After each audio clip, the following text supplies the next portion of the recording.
Golden State Media Concepts Baseball Podcast. We cover everything Major League, from spring training to the World Series. We've got your favorite club covered, from New York to Boston to LA. This is the Golden State Media Concepts Baseball Podcast.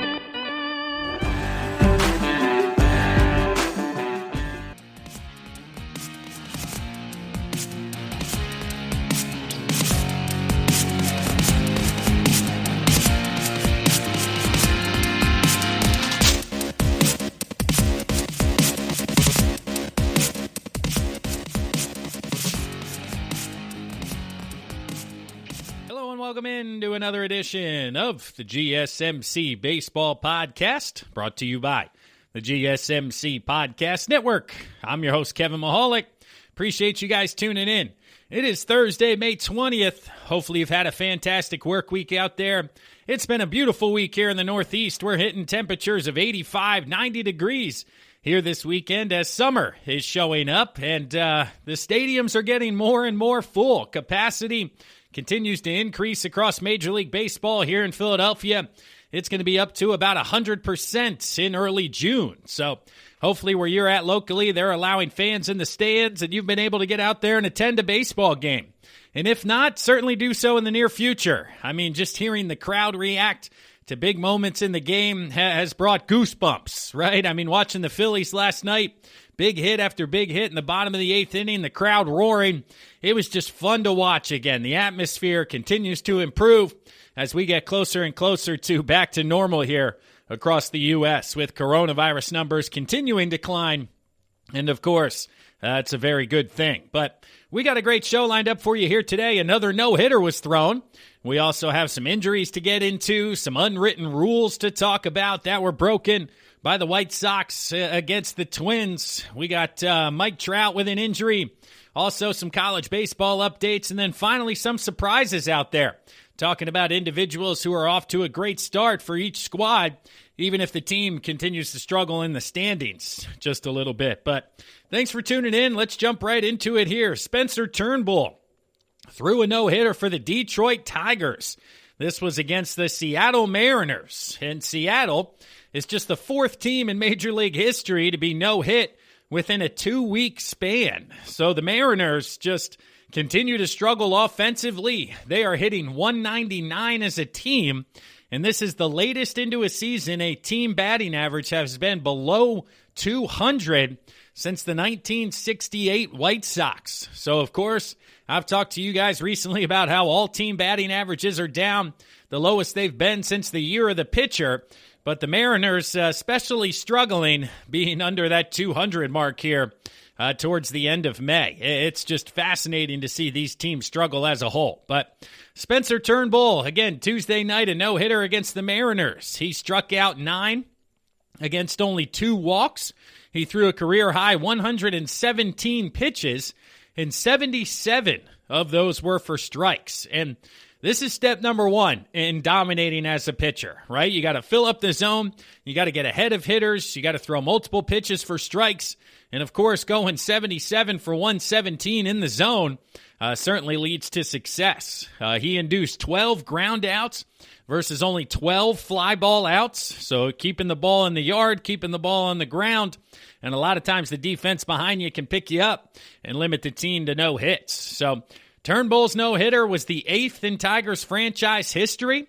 This was the first one since May 7th, 2011. So the first one in a decade for the Detroit Tigers there. And like I mentioned, the Mariners getting no-hit for the second time in 14 days.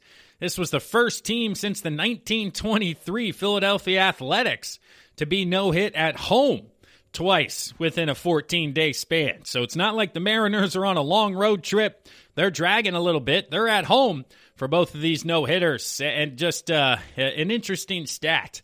As well as there have now been 6 no-hitters at T-Mobile Park since the 2012 season. That's twice as many as any other ballpark. The second-place ballpark is Citi Field with 3 no-hitters. So T-Mobile Ballpark, honestly, is a very pitcher-friendly ballpark. And even players on the road, right? Not even the Mariners taking advantage of this, but road teams taking advantage of T-Mobile Park to throw these no-hitters. But, of course, this was the 5th no-hitter of the 2021 season. Joe Musgrove, Carlos Rodon, John Means, Wade Miley, and now you have Spencer Turnbull. And this doesn't even count the Madison Bumgarner 7-inning no-hitter against the Braves. So it could officially be 6 if you're scoring at home. And this continues with the record pace of no-hitters being thrown. Right now, we are on pace for 19 no-hitters in 2021. After John Means' no-hitter, I think the pace was 21 for the year, so still staying on that ridiculous pace because the overall record for no-hitters in a season is 8. And this happened all the way back in 1884. And if you only want to talk about the quote-unquote modern era of baseball, then the record is 7. Which happened in 3 different years, 1990, 1991, and 2012. So again, on pace for 19 would obviously shatter the record of 7 or 8, depending on which one you're using as your barometer there. This is the first time since 1917 that there have been 5 no-hitters before the month of June. So over 100 years without having 5 no-nos before June, and here we are in 2021, continuing to just the year of the pitcher continues on here. But Turnbull was absolutely electric, working his mid-90s fastball, the hard slider that tunnels off of that fastball, kept hitters off balance all night. He mixed in a sinker and a changeup. He only allowed 1, quote, hard hit ball all night, and again, that comes off the bat at a certain miles per hour, so only 1 hard hit ball all night. He threw first pitch strikes in 83% of the plate appearances he faced, which was also a career high, and that goes back to discussing with you guys, like I said, getting ahead of hitters. That allows you to use your entire arsenal. It opens up a ton of possibilities for the pitchers there to be absolutely electric. So Turnbull, this was his first time getting beyond the 7th inning in any of his starts in his career. So it looked like he was potentially going to run out of gas and showed a little bit of fatigue late in the game there. But again, he was able to bounce back after only allowing 3 base runners. He had a walk in the 4th inning. He also had a walk in the 9th inning. And then there was a fielder's choice off of that walk for his 3 base runners. He walked Kelenic in the 4th, Jose Marmelajos in the 9th, and then Kelenic hit into the fielder's choice in the 9th inning. So 3 base runners, a couple of walks kept him from being perfect. But again, he threw 96 miles an hour on his 115th pitch. So certainly was able to amp it up when he needed to the most. And Turnbull, he always hasn't had the best career. Back in 2019, he had 17 losses, which led Major League Baseball in this category. And then here, less than 2 years later, throws a no-hitter. And Pure Elias Sportsbook, Turnbull is the first pitcher since Scott Eckerson back in 1993-94 to throw a no-hitter within 2 seasons of leading Major League Baseball in losses. So led the league in losses, then turns around and ultimately gets a no-no less than 2 years later. Fascinating stuff by Turnbull. Man, it was just an impressive outing. I talked about how I don't think we can keep up this pace, and who were you going to bet on to be the next guy? Spencer Turnbull would not have gotten my money in ultimately that bet. But another impressive feat here is that this is the first ever no-hitter with Angel Hernandez calling balls and strikes. And again, you guys hear that name, Angel Hernandez, and a lot of you do some shivers or get a creak down your spine because Hernandez is historically known as one of the worst umpires across Major League Baseball. But ultimately, this was the first game or first no-hitter thrown where he was behind the dish. And Spencer Turnbull here in 2021, he improves to 3-2, lowered his ERA to 2.88 over the course of 6 starts. Very impressive, 31 strikeouts, only 8 walks in 34 1/3 innings as he continues to get better and better throughout his career. I mean, back in 2018 when he made his debut, he had a 6.06 ERA. 2019, even though he led the league in losses, his ERA was 4.61.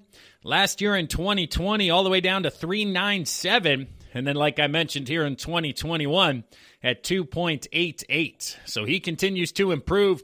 He continues to get better, and he's showing those fans in Detroit that he is certainly going to be a piece in that rotation moving forward as they continue to figure out ultimately who is going to be a fixture moving forward when they hope to contend here in the next couple of years. So shout out to Spencer Turnbull, the fifth no-hitter thrown this year in Major League Baseball. And it'll be fascinating to see who is next because, again, Wade Miley and Spencer Turnbull, not the most household names. So when you wake up and see that they threw a no-hitter, it's like, my goodness, what the heck is going on out there across Major League Baseball?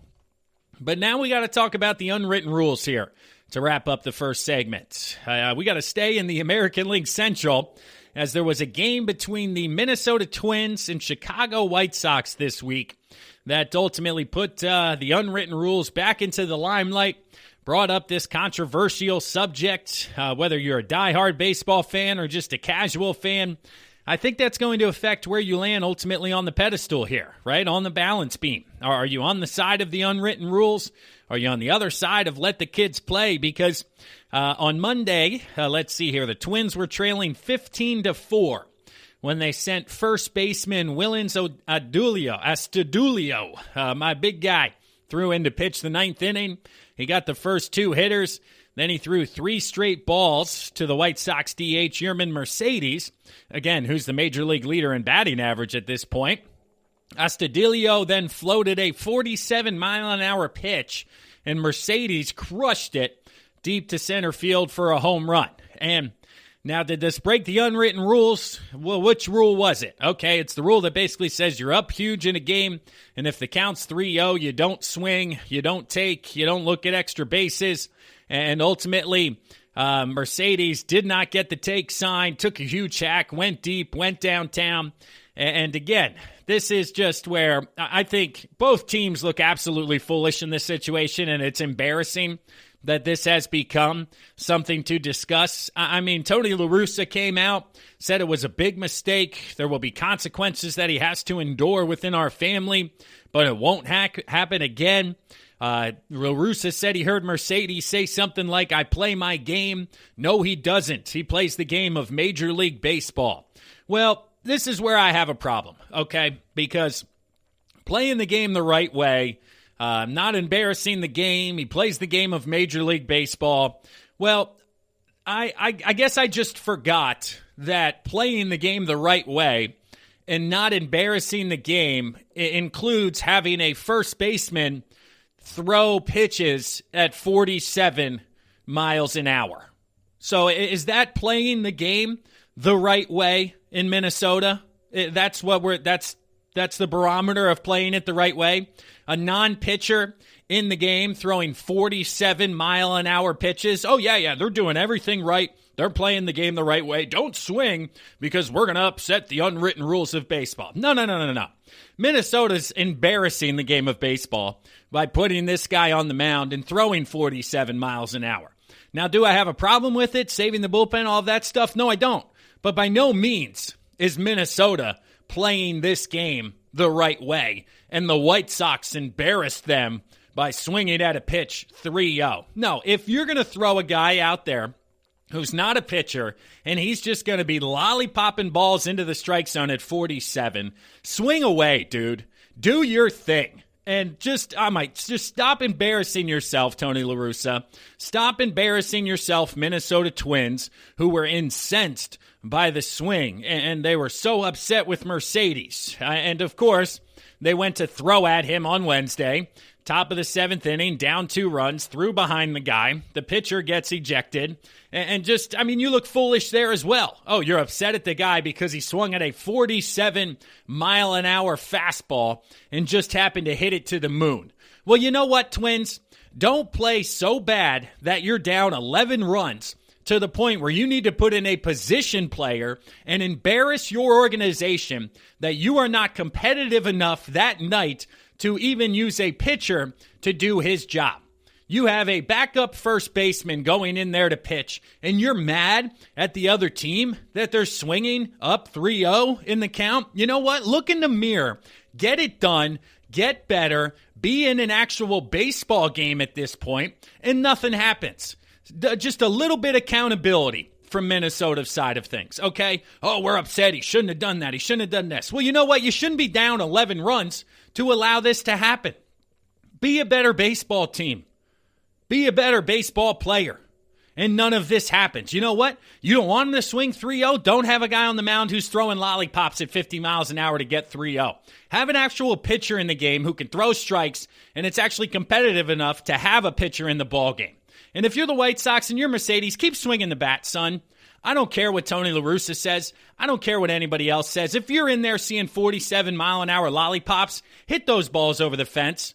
Just run around, enjoy yourself, play the game, have some fun. Stop letting the fun police come in here and tell you what to do, because that's not how the game used to be played. Well, you know what? The game needs to be fun. The game needs to be entertaining. The game needs to be played the right way. And nobody's making fun of it. I mean, the guy's throwing 47. If anybody's embarrassing the game, it's the Minnesota Twins and not the Chicago White Sox. And for Tony La Russa to come out and basically have a hissy fit that his guy broke the rules and he's going to have a talking to and we're going to do this. You know what? Sit down, you old man. Okay? Wake up to what's going on in baseball today. Wake up to what society wants from the game of baseball. And that is to have fun. And if he's going to throw batting practice, you tee off. I don't care what the count is. He got the first two guys out. None of those guys broke the rules of baseball. Was Mercedes just supposed to take 3 pitches and walk back to the dugout? Is that how you play the game the right way? No. The Twins still had another at-bat. The Twins can still come back and win the ball game. So you go out there, you try to put runs on the scoreboard, you play hard, you swing the ball hard, you run around those bases, you don't show anybody up, there wasn't a huge bat flip, and you continue to play baseball as if you have your entire life. So shout out to Yermin Mercedes, taking that absolute garbage of baseball downtown and continuing to rake, because I absolutely love it. I'm embarrassed by the unwritten rules of baseball. I'm embarrassed by the Minnesota Twins having a guy out there throwing 47 miles an hour, and I'm embarrassed by Tony La Russa coming out and saying it was the worst thing ever and he's going to have to deal with the consequences. You know what the consequences are? A high five, a handshake, a smack on the tail, because he did the right thing by taking that garbage downtown and making the Twins feel even worse because they're not good enough as a team to keep a ball game competitive. So you may not feel how I feel on that one, but ultimately, look in the mirror, Minnesota. Look in the mirror, get better, and don't allow it to get to this point if you don't want this to happen, okay? I'm sick of these unwritten rules, and I'm sick of the negativity around the game for having a young, athletic, exciting player hit a ball to the moon, and it was fascinating, and you know what? Good for you, Yermin Mercedes. Keep doing your thing moving forward. But that does it for segment number 1 here of the GSMC Baseball Podcast, brought to you by the GSMC Podcast Network. I'm your host, Kevin Mahalik. We'll step aside here so I can calm down a little bit. We'll also get a word from one of our sponsors and one of our sister shows. But when we come back, we're going to talk Mike Trout, some injuries, and then get into college baseball. Stick around, everyone. We'll be right back after this. This is your ultimate stop for everything sports. The Golden State Media Concepts Sports Podcast. Should I say more? From the NFL, MLB, the NBA to MMA, it's all in here. The Golden State Media Concepts Sports Podcast. Listen now.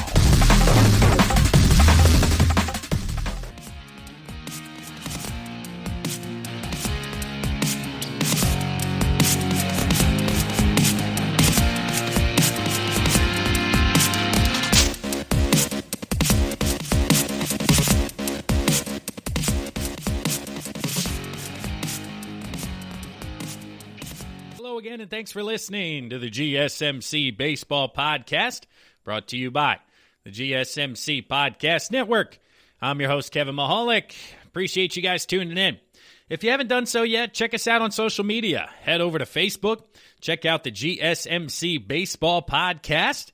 We'll keep you guys up to date on the latest going on across Major League Baseball. And once you're done on Facebook, head over to Twitter. Type in GSMC Baseball. We put up polls all the time talking about the unwritten rules. Was it a mistake for him to swing 3-0? Who's the best team in baseball? We're just a few this week that we put on Twitter to get some feedback from you guys so you can feel like part of the team.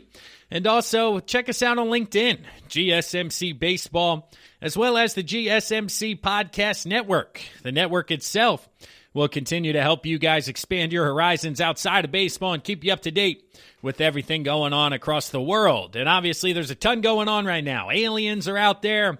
What else do we got? Politics, news, vaccinations, masks. I mean, all the good stuff. You guys can stay up to date with the latest and greatest on what's going on out there. But here in segment number 2, we're going to talk about some injuries, then get into some college baseball conversation by the end of it. But the biggest injury of the week, that happened to the best player in baseball, and that's Mike Trout. Monday night, he left the game with what ended up being a strained calf. But honestly, at the time of the injury, Angels fans and Mike Trout himself feared a lot worse. I mean, he was quoted as saying, "I've never felt anything like this before. I felt a pop." And he thought he could have potentially tore his Achilles tendon. He knew it was bad, but man, at least it came back with a grade 2 strain of the right calf. Now, this isn't great news because this is a 6 to 8 week injury, and the Angels already have a minus 44 run differential, which is tied with the Pittsburgh Pirates for second worst in all of baseball. Now, a lot of this is due to a league worst 5.29 ERA because Trout's been good, Ohtani's been good, the offense hasn't been terrible, but pitching has let them down. But overall, anytime the best player in baseball obviously goes down, it's not going to be a good thing for your ball club. And this is starting to become a bit of a theme for Mike Trout because he has now missed extended time in 4 of the past 5 seasons. He missed 39 games after tearing a ligament in his left thumb in 2017. He then missed 19 games in 2018 with an injury to his right wrist, and the last 19 games of 2019 after undergoing foot surgery.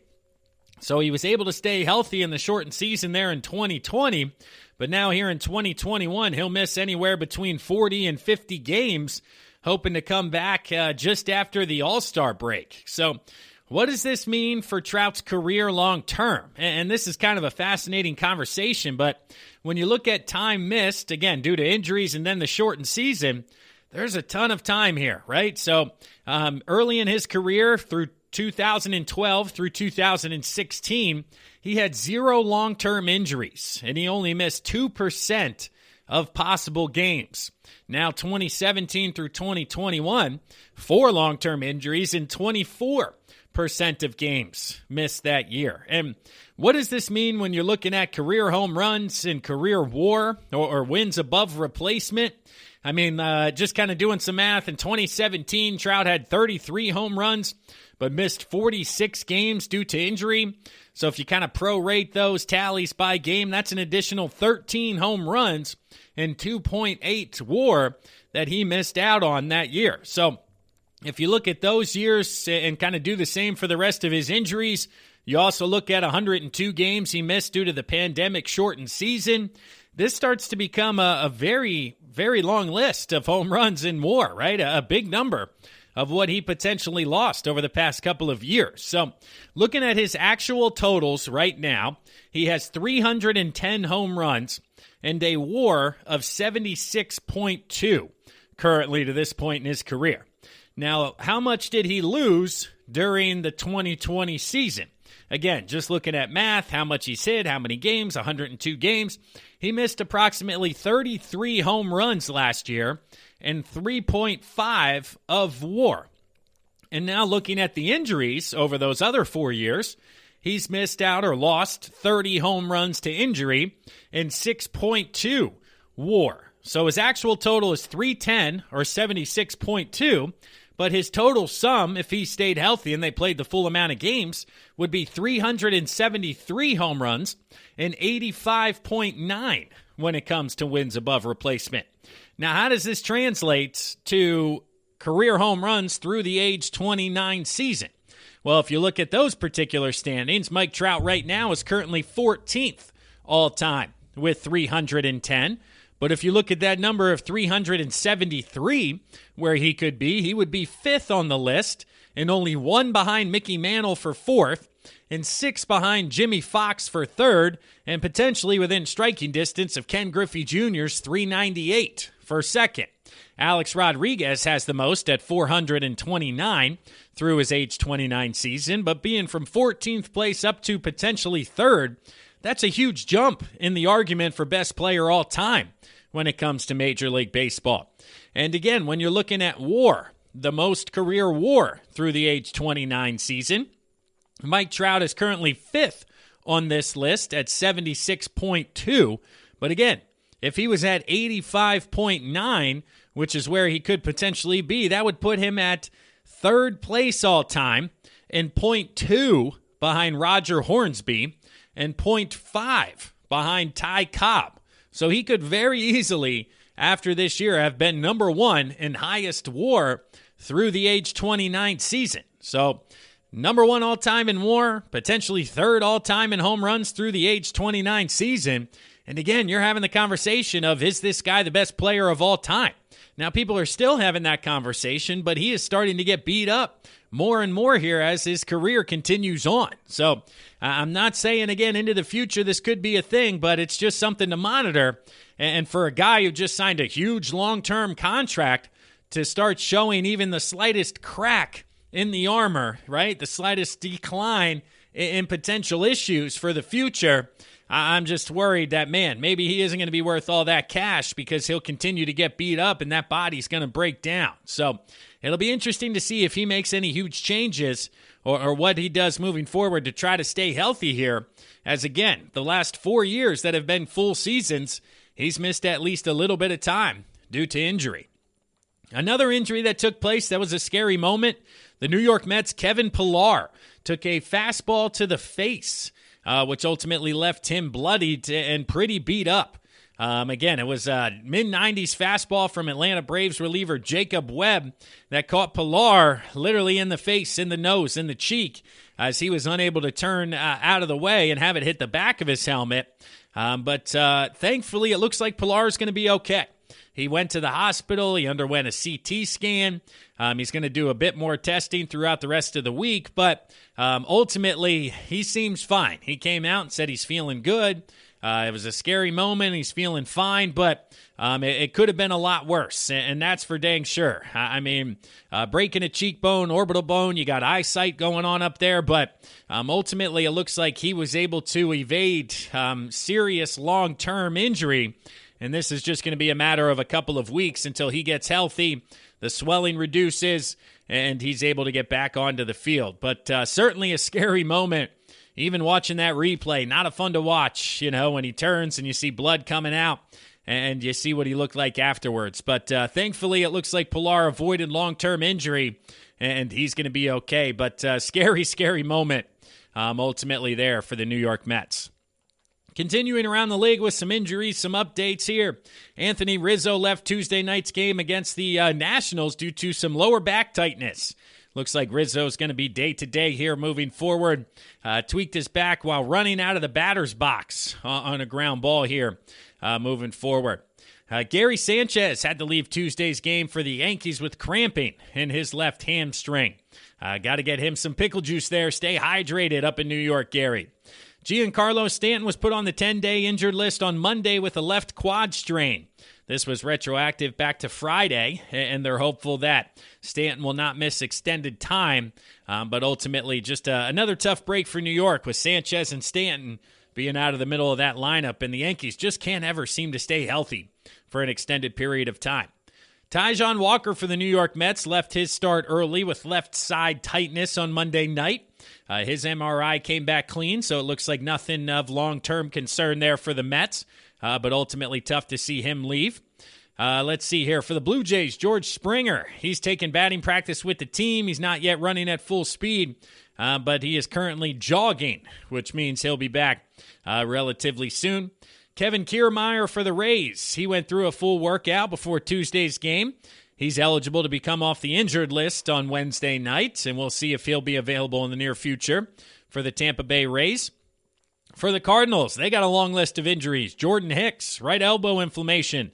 He's shut down from baseball-related activities for at least a month after receiving an injection into his elbow, probably a bit of cortisone there to try to keep the pain down, reduce the swelling. You also have Miles Mikolas, right shoulder soreness. Carlos Martinez, a right ankle sprain. They're hoping to be back this upcoming weekend for a series against the Cubs. And then Tyler O'Neill was placed on the 10-day IL with a fractured left middle finger, hoping he'll be back in no less than 2 weeks. For the Diamondbacks, Madison Bumgarner left his start on Monday night because of an abductor spasm. He struck out in the top of the 5th inning at the plate and ultimately had to be removed. But it looks like he'll be able to make his next start after it was just precautionary. And then we have a growing list for the Marlins. Eliezer Hernandez, he's beginning a rehab assignment on Tuesday.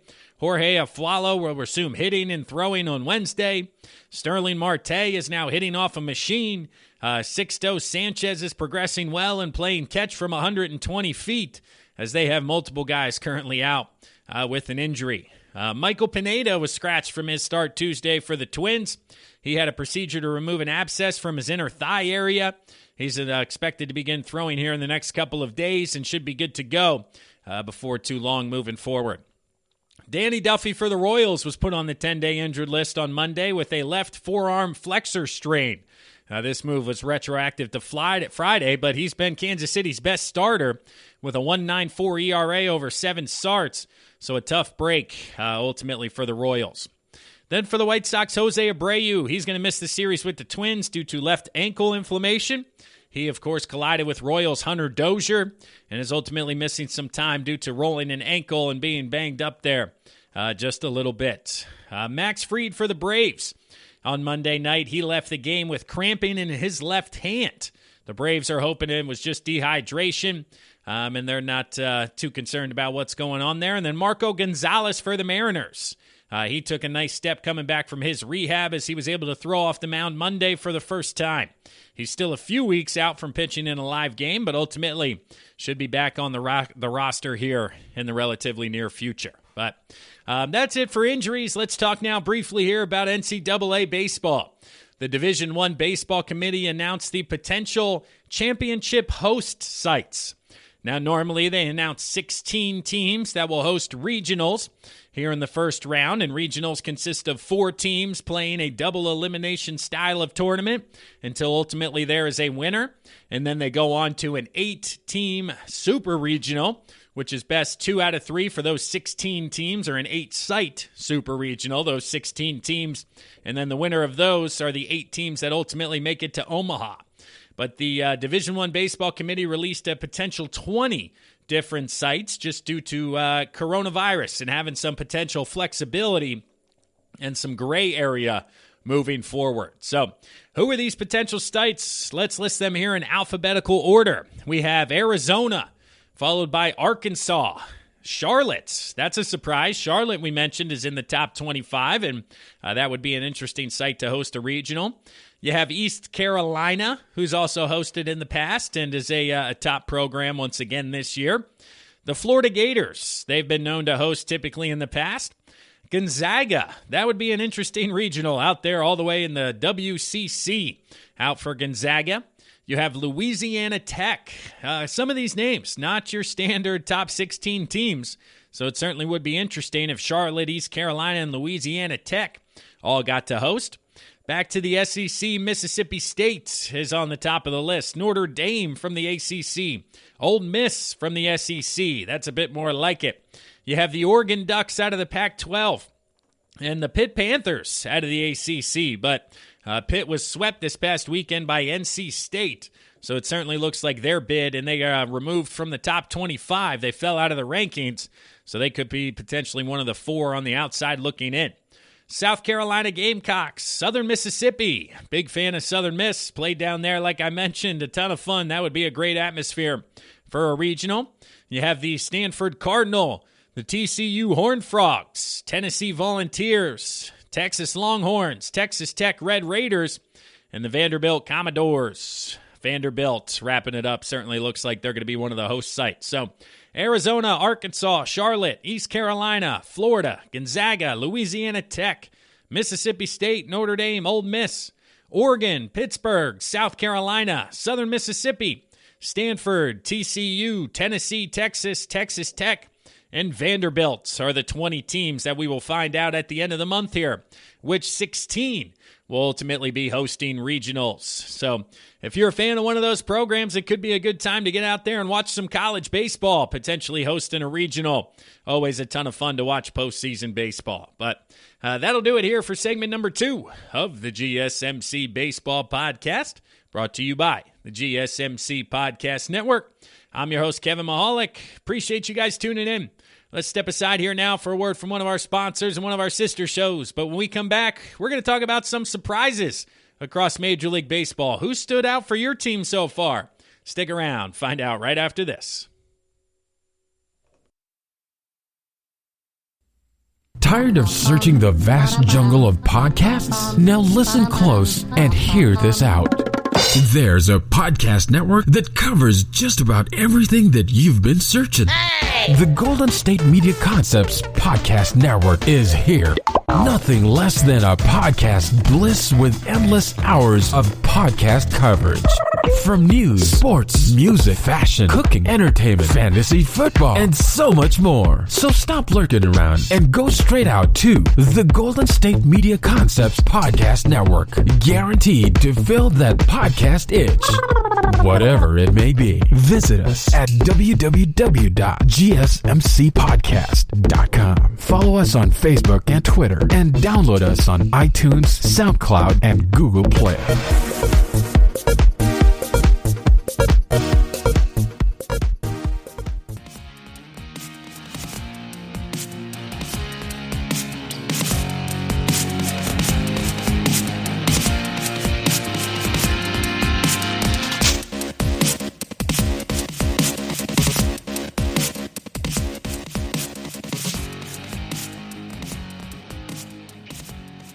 Welcome back to the third segment of the GSMC Baseball Podcast, brought to you by the GSMC Podcast Network. I'm your host, Kevin Mahalik.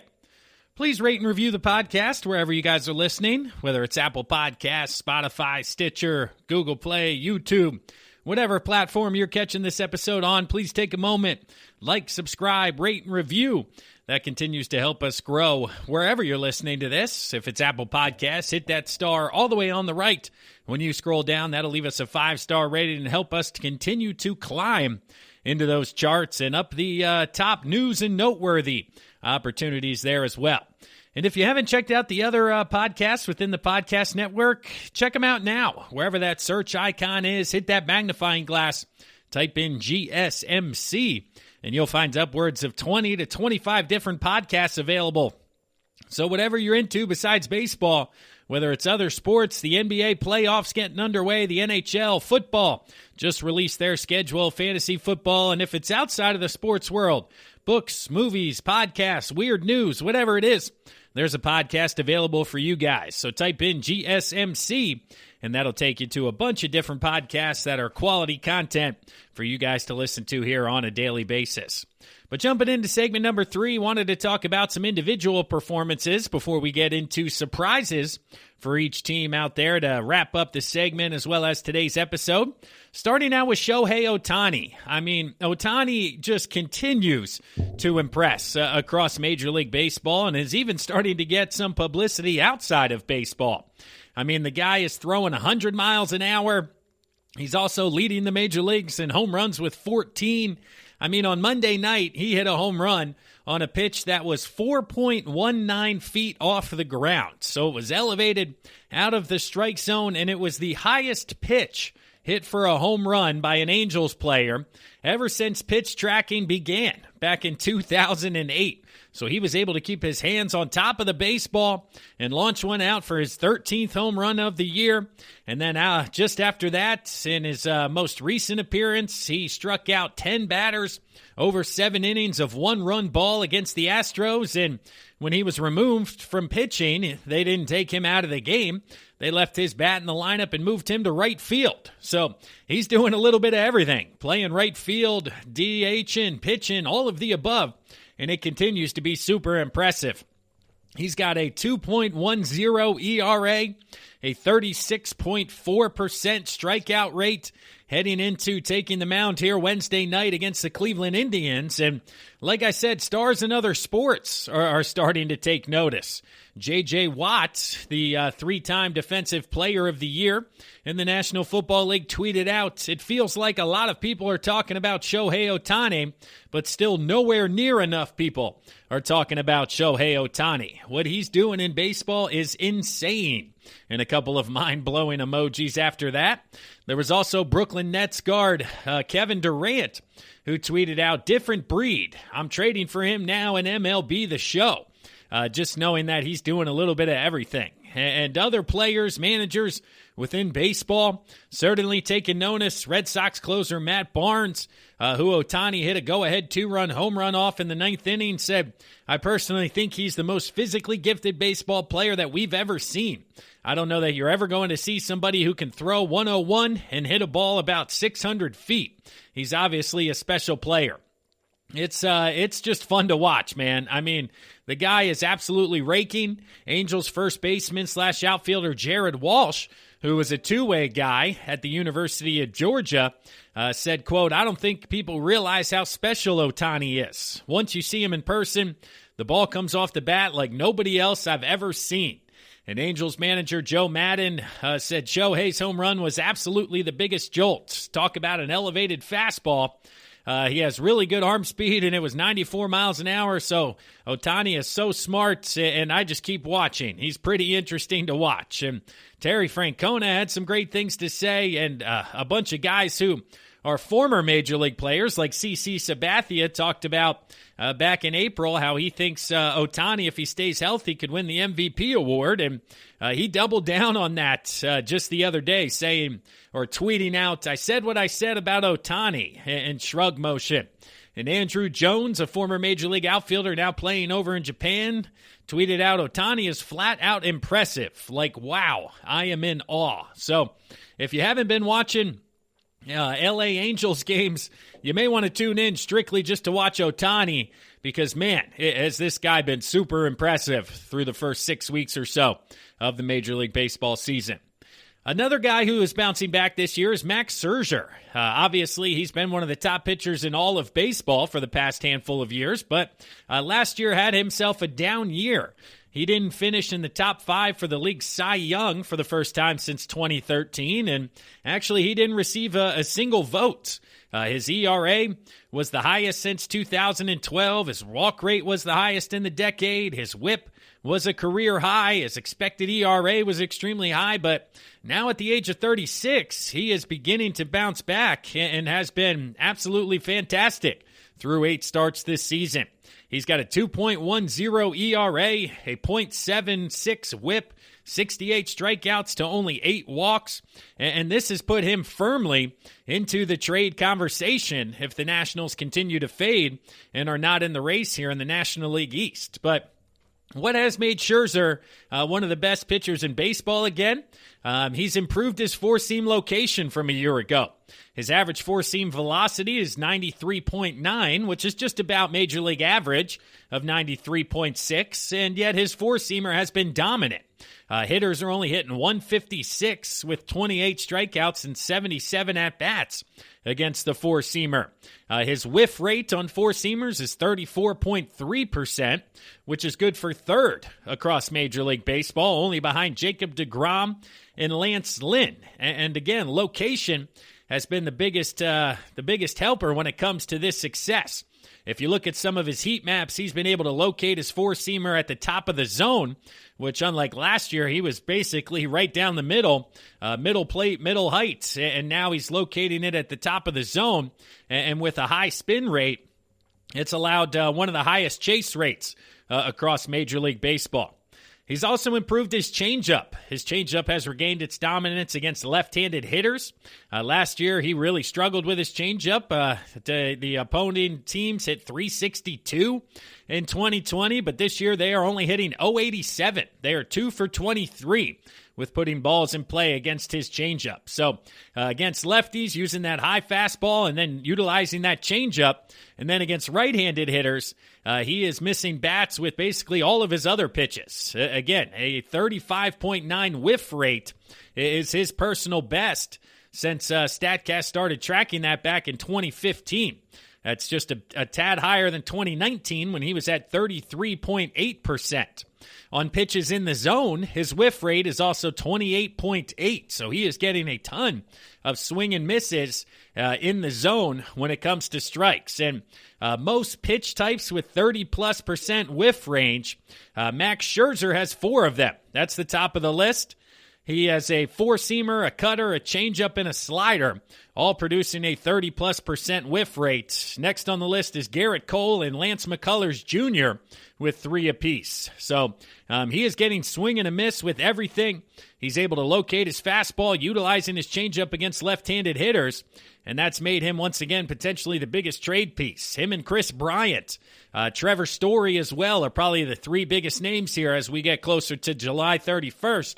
And looking for a team to get over the hump on that trade deadline deal. Next up, we have Garrett Cole. Garrett Cole broke a record that was about a week old, but before that was almost 100 years old.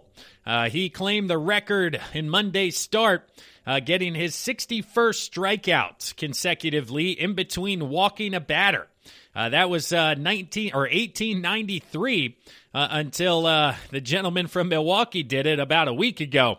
And ultimately, Garrett Cole was able to surpass him with 61. It's just fascinating. And unfortunately, it came during a start where he surrendered season-high 5 runs and 7 hits over 5 innings.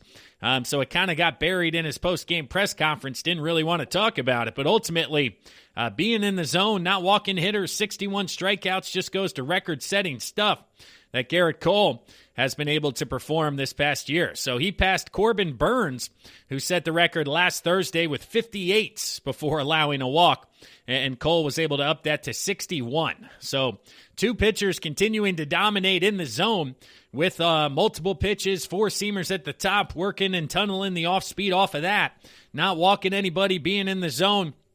And just 61 strikeouts in between walks. What a ridiculous strikeout-to-walk ratio. 4-1 is usually a good one, but 61-0.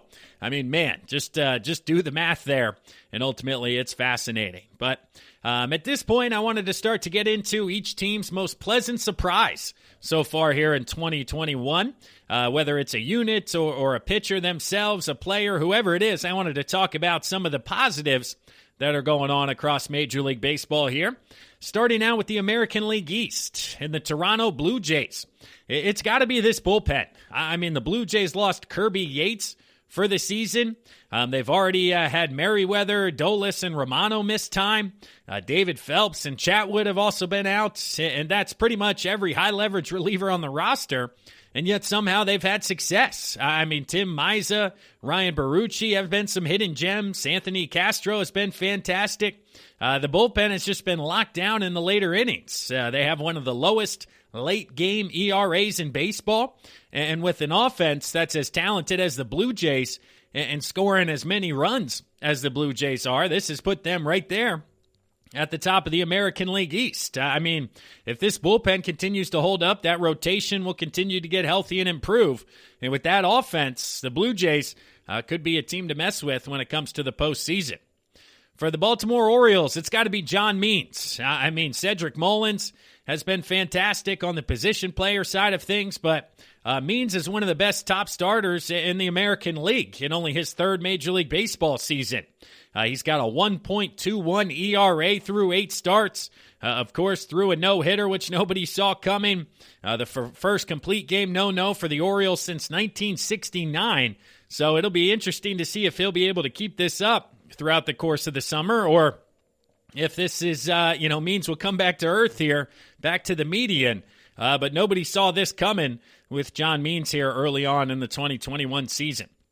For the Tampa Bay Rays, it's got to be the production of their catcher's position. I mean, Tyler Glasnow has been good for them so far. Rich Hill has been solid this month. But ultimately, it's the catchers that are doing the most impressive things here. Mike Zunino and Francisco Mejia. Zunino entered last weekend with 8 home runs, tied for Austin Meadows with third on the team. Mejia, who they got in the Blake Snell trade, is hitting .290. They've split time back there, so it is just a quality combination for the Rays, and what was certainly a question mark coming into this year. The Rays, between these two guys, have the highest OPS of any catching group in the American League. So Zunino, who re-signed for a year, Mejia, who they traded for, again, that was a question mark, but ultimately those two guys have been excellent for Tampa Bay.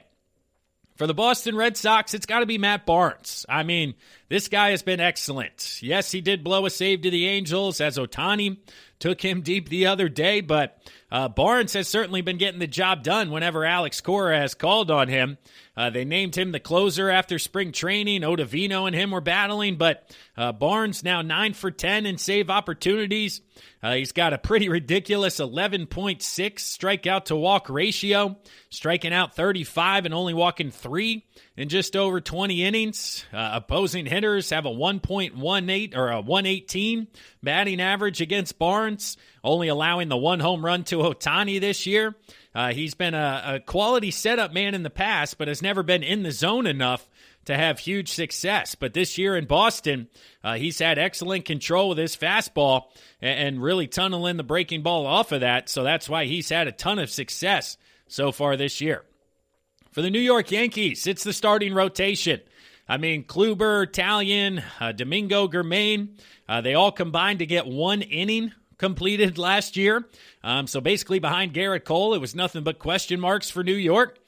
Cole, again, has been excellent at the top of the rotation, but the rest of the Yankee starters have around 3 earned runs or fewer in 22 of their last 26 starts.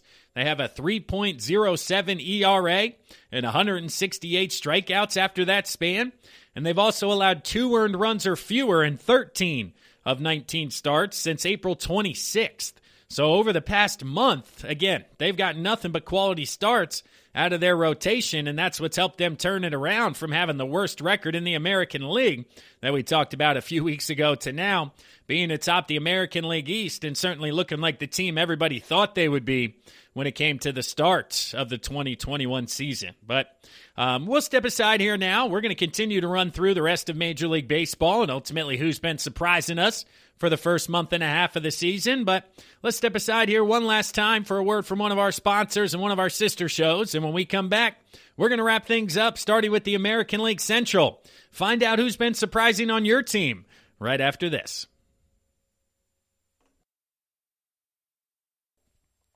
Want to know the latest in soccer? Then listen to the Golden State Media Concepts Soccer Podcast. From MLS, the World Cup, and the Premier League, we've got you covered. The latest updates, the hottest matches, and news on the league's top players. It's the Golden State Media Concepts Soccer Podcast. David Beckham scores the goal to take England all the way to the World Cup finals. Listen now.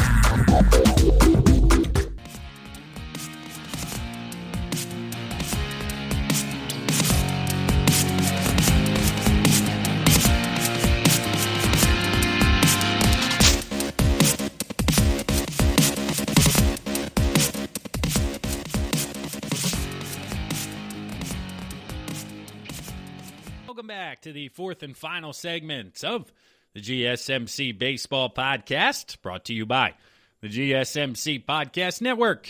I'm your host, Kevin Mahalik. Appreciate you guys tuning in. Let's jump right into the American League Central, starting out with the Cleveland Indians. It's got to be Bryan Shaw, the relief pitcher who signed with the Indians here this offseason on a minor league deal. Spent the last couple of years with Seattle's alternate sites. He struggled back in Colorado. 33 years old, but this year he's got a 1.80 ERA with 16 strikeouts over 15 innings and has absolutely been lights out for Cleveland. I mean, he's been the wild card that's kept them around there in that bullpen. And, of course, Terry Francona has used him during all different points when it comes to relief opportunities, closing, 6th inning, 7th inning, whatever it is. They've been going to Bryan Shaw, and he's certainly been delivering for them. For the Kansas City Royals, Danny Duffy. I mean, this is what a contract year looks like. The last guy who's been with the Royals for a long, long time. 3 consecutive years with an ERA over 4. This year he's got a 1.94 ERA through 7 starts. A ton of strikeouts. He's been the Royals' best starter this year. He's in the final season of a 5-year, $65 million deal, and he's looking to get paid and continue to stay here in the major leagues. So Danny Duffy, certainly impressive thus far when it comes to Kansas City. For the Detroit Tigers, Akil Baddoo. I mean, this guy has to be it early on. He jumped onto the scene during the first week of the year, but Rule 5 draft pick, of course, statistically has started to settle back into the mean. Man, he's got regular playing time out in the outfield. 22-year-old former Twins prospect who's made the jump all the way from single A back in 2019 to the major leagues, and certainly looks like he's fitting in there in Detroit. Certainly been one positive for them. Spencer Turnbull, of course, throwing the no-hitter also would be of consideration here. But Akil Baddoo, compared to expectations, has certainly exceeded them. For the Minnesota Twins, it was Byron Buxton until he went on the injured list with a right hip strain. I mean, before that, he was playing at a potential MVP level. Former number 2 overall pick, hitting .370, 9 home runs, 10 doubles, 5 stolen bases. AL Player of the Month award winner in April. Led the club in hits, doubles, homers, OPS, steals, and tremendous defense. This guy's just hitting the heck out of the ball. 100th percentile in hard hit rate, 99th percentile in sprint speed, showing all those 5 tools for the Twins that made him a top pick for them, and just showing a glimpse of what potentially could be the top of the game for Buxton. So certainly it was not fun to see him go down. For the White Sox, Yermin Mercedes. I mean, come on. The designated hitter has basically carried them early on in the season. Leading the league in hitting, now in the middle of the unwritten rules that we just talked about. But the White Sox losing Jimenez and Robert to some injuries. Mercedes started 8 for 8 to start the year, now hitting .358. He's not going anywhere, and Chicago just has another tremendous bat there in the middle of that lineup. In the American League West for the Angels, it's got to be Jared Walsh. I mean, he's the reason why Albert Pujols isn't there anymore. He's been a really steady performer for them. They released Pujols. Now he gets the job every day at first base. Of course, Ohtani has been fantastic. We just talked about Mike Trout, Anthony Rendon get a ton of the headlines, but Jared Walsh has been right there with them, and one of the main reasons why L.A. has been fun to watch offensively this year. For the Houston Astros, Luis Garcia. I mean, the team's 5th starter who has come in place of injured Jake Odorizzi. He's been excellent. He's also started in place of Lance McCullers Jr. He went 5 2/3 innings the other night. He's let's see here, a 3.34 ERA, a 1.11 WHIP, and 35 overall innings. And for a guy who you didn't think was going to give them anything, he has been fantastic and certainly helped the Astros. For the Athletics, I got to go with Cole Irvin. I mean, Irvin was acquired from the Phillies in January. He really struggled for Philadelphia, did not look like a big league picture at all. When they made the trade, it looked like he was going to be minor league depth, but through the month of May here, he may be one of the best pitchers on the A's staff. He's got a 1.89 ERA in 6 starts. He's got a 3.02 ERA overall, so he continues to get better. He's been effective on lefties. He's pounding the zone. He's throwing strikes, and the move out of Philadelphia certainly looks like it's been beneficial to Cole Irvin. For the Seattle Mariners, it's got to be their bullpen. I mean, last year they had a 5.92 ERA, which was worst in the American League. They pretty much overhauled the entire bullpen, And now relievers have a 3.55 ERA entering Sunday, which is ninth best in all of baseball. I mean, you got Rule 5 draft pick Will Vest giving them contributions, former starter Kendall Graveman doing solid things for them out there. So nobody thought Seattle had a bullpen, and now this year, ninth best ERA in all of baseball. Certainly a positive for them. For the Texas Rangers, Isha Kinar-Falefa. He has been a huge addition to them. They moved on from Elvis Andrus this year, but Kinar-Falefa won the American League Gold Glove at third base last year and has now moved over to shortstop. Let's see here. Sunday, he's among the league leaders in the American League with 6 3-hit games, 14 multi-hit games. He's got 48 total hits, 7 stolen bases, 27 runs, a slash line of 293, 339, 449.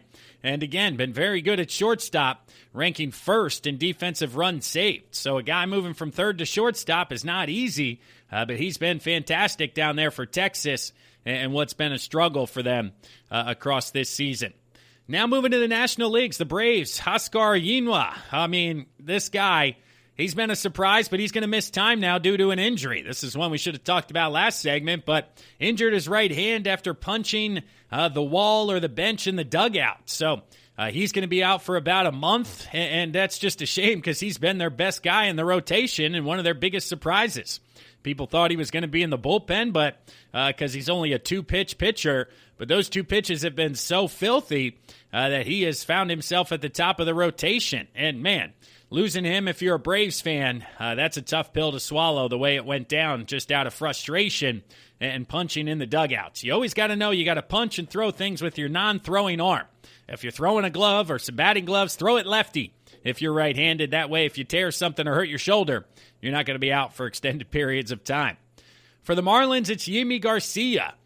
He is at the back end of the bullpen. He's gone 7 for 8 in save opportunities with a 1.65 ERA and a .92 whip. I mean, this has helped turn around that entire bullpen from a 6.43 ERA to start the year, and then since April 10th, 2.70. So moving him to the closer's role has really helped them find success out there. For the New York Mets, Taijuan Walker. I mean, again, the Mets, Jacob deGrom in and out with an injury, but who knew what they were going to get from Walker? Stroman's been good, but Walker coming off of Tommy John a few years ago, he has been very good for New York and the second best pitcher on the Mets this year. Time for the team lead in wins, and opponents are hitting just 170 off of him. So he's been a ton of fun to watch. For the Nationals, it's got to be Yan Gomes. Kurt Suzuki left in free agency. That meant Yan Gomes was going to catch 100-plus games. The 10-year veteran, a career 247 hitter, is hitting 364 in 12 games here in the month of May. Couple of doubles, a triple, 3 home runs, 8 RBIs. Man, he's been very good. He had a career high 5 hits against the Diamondbacks this past weekend as well. For the Phillies, you got Sam Coonrod. I mean, they acquired him from the Giants last year for Carson Ragsdale, who they selected in the 2020 draft. But Coonrod, he has a 1.00 ERA over 18 innings and 16 appearances. He struck out 19 and only walked 2.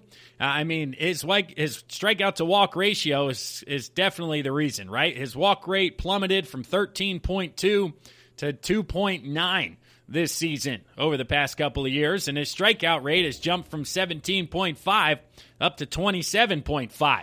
So striking out a ton more, not walking as many, which has led to success, and he could potentially be the Phillies' closer here within the next couple of weeks. For the NL Central, you got the Brewers, J.P. Fehrenstein. I mean, he took the lead here to get some work, gave up a couple of runs, but he's got a 2.45 ERA and a team-leading 20 appearances. He's clearly been a critical bullpen cog for Craig Counsell. You also have Devin Williams and Josh Hader, but Fehrenstein is kind of the third wheel there that has really jumped out with his nasty slider and changeup. He's been the go-to guy for Counsell here outside of those two. For the Cardinals, it's Yadier Molina. I mean, the 39-year-old continues to just be impressive. He's got career-high marks in OPS and slugging. He just caught his 2,000th game. I mean, come on. Everybody thought this guy was done. Maybe they bring him back. He'll split some time, but no. He's hitting at the top of his game and continues to impress there in St. Louis. For the Cubs, it's Matt Duffy. I mean, Chris Bryant, yes, he's bounced back. He's been excellent, but he's been an MVP before. So I got to go with Matt Duffy, the veteran utility man. He's come off the bench and given them a spark. He's third in the majors in contact rate at 90.8%. The Cubs strike out a lot, so that's been a welcome addition. He's also able to play any position in the outfield. He had a couple go-ahead hits here recently, a 5 RBI performance. So, man, it's been fun to watch him continue to have success after he was an afterthought coming into this year. For the Pirates, you got to go Tyler Anderson. He signed a 1-year deal coming into spring training, but about a quarter of the way through the season, he's been their most reliable starter. He's the only starter to go at least 5 innings in each one of his outings. 4 runs he's allowed last time out, marked the first time he'd given up more than 3 in a start this year. So the 31-year-old could net them a nice prospect here at the deadline and would be a great 1-year signing if that were certainly the case. For the Cincinnati Reds, it's got to be the catching position. Tucker Barnhart had struggled behind the dish for them, but he's certainly been improving, right? He's a 2-time National League Gold Glove winner, but struggled at the plate. Rookie Tyler Stevenson has been very good for them as well. Barnhart, who stopped switch hitting last year and now basically hits left-handed consistently to work on it to try to improve. He's got some line drive pop. He's got 3 home runs, and then Stevenson, a right-handed hitter. So basically the platoon of righty-lefty there for the Reds has been a ton of fun to watch. For the National League West, the Diamondbacks, Pavon Smith. Smith made the opening day roster due to an injury from Cole Calhoun, but basically said, hey, I'm here to stay. Drafted as a first baseman out of Virginia back in 2017. He's now playing the corner outfield spots. He's got a good feel for the strike zone, continues to drive the ball with authority, and basically said, hey, I know I'm here because of injury, but you're not going to be able to send me down once Cole Calhoun gets healthy. For the LA Dodgers, it's Matt Beaty. I mean, the Dodgers have dealt with a ton of injuries this year. So Beaty basically came to the rescue. He's the left-handed hitter off the bench. A.J. Pollock's out a couple of weeks, so now he's going to start as the starting left fielder. He's hitting .343 with 1 home run and 18 RBIs since April 27th. So over the past month, moving from a bench role into an everyday position player hasn't slowed Beaty down one bit. For the Giants, we got to go Buster Posey. I mean, again, 34 years old, sat out last year due to COVID concerns. So how's this guy going to do after missing an entire season? Former NL MVP award winner, 4th catcher to win a batting title ever, and he's come back and just, man, he's crushed the baseball. A .382 average. His power has bounced back. He's got 8 home runs through his first 25 games after hitting only 7 back in 2019 as a whole. So this could be the first year where he reaches double digits in home runs since 17. So it certainly looks like his right hip that he had surgery on a little bit ago has completely bounced back. For the San Diego Padres, Mark Melancon. I mean, again, team-friendly 1-year deal, wanted to join the Padres, wanted to win a World Series, wanted to play playoff baseball, and he's been excellent in the closing position. Let's see, he leads the league with 14 saves, National League Reliever of the Month in April, facing 43 batters and only allowing 4 singles and a walk while having a .69 ERA. So he has certainly been excellent out there in San Diego, continuing his ways from his time with Atlanta. For the Colorado Rockies, Jonathan Daza. I mean, Daza didn't know if he'd make the team out of spring training. He only hit .206 back in 2019. He was out of minor league options, so the team kept him up. But some early season struggles by Sam Hillard basically put Daza into the lineup, and he's responded by hitting .347 through his first 35 games.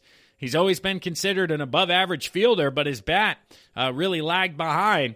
But this year, it's been a key contributor out there in Colorado, who's had themselves a tough year, to say the least, so far. But that does it for today's episode.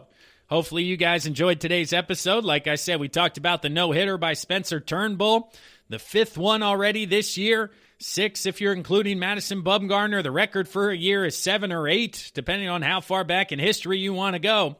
It certainly looks like we're going to shatter that here across Major League Baseball. We then spoke about the unwritten rules. I think it's embarrassing we're even talking about it. If you're going to throw a guy out there throwing 47 miles an hour and talk about embarrassing the game, just look in the mirror, Minnesota. I think we need some self-accountability. And if you're the White Sox, keep doing your thing. Keep crushing baseballs. Keep having fun, because it's fun to watch from an outsider's perspective. You also had Ohtani, how impressive he's been. Some key injuries to Mike Trout, Kevin Pillar, and then, of course, everybody who's surprised us so far this year. But who's your biggest surprise? Let us know in the comments. I'd love to hear from you guys, as well as please remember to follow us on social media, as well as rate and review the podcast as we continue to bring you guys quality content here on a daily basis. We can't do it without you, so I appreciate each and every one of you guys listening out there, and continue to share us with your friends and family to grow the word here of the GSMC Baseball Podcast. But that does it for today's episode here, Thursday, May 20th. I'll talk to you guys again this Monday. Enjoy your weekend, everyone. We'll see you soon.